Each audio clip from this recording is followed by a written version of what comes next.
go to the emergency room. I'm not saying don't go. But a lot of people use the emergency room inappropriately.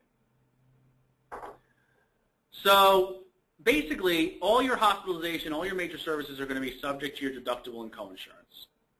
And what differs between the three plans is your deductible and coinsurance. So the most expensive plan is a $1,000 deductible with a $3,000 maximum out of pocket. And that's including the deductible. So it's $1,000 first, and then your 20 or 40% until you've totaled $3,000. The middle plan is a $3,000 deductible with a $6,250 out of pocket.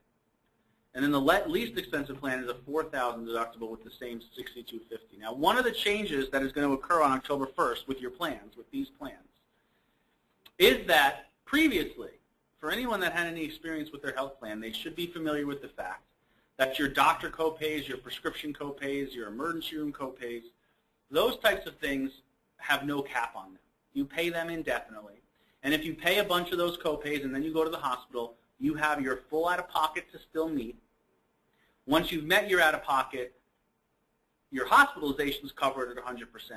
But you still have copays for doctors, you still have copays for prescriptions, you still have copays for emergency room. That is not permitted under the Affordable Care Act.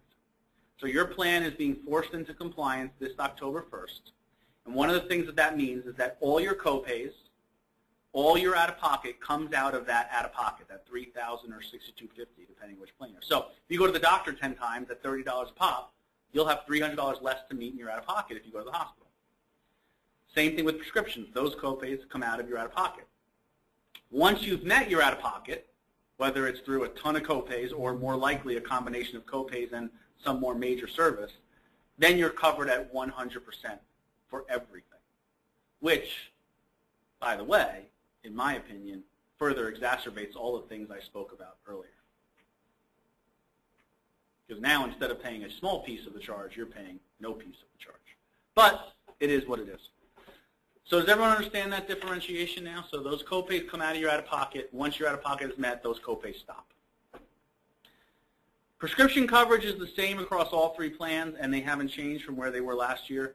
$15 for Tier 1, $45 for Tier 2, $85 for Tier 3, and $200 for Tier 4. Those there's 0.06% of drugs dispensed are in Tier 4. Those are just the really expensive drugs. But I do want to talk a little bit about United's philosophy behind where the drugs fall, because most carriers have a simple philosophy. The cheaper the drug is, the lower the copay.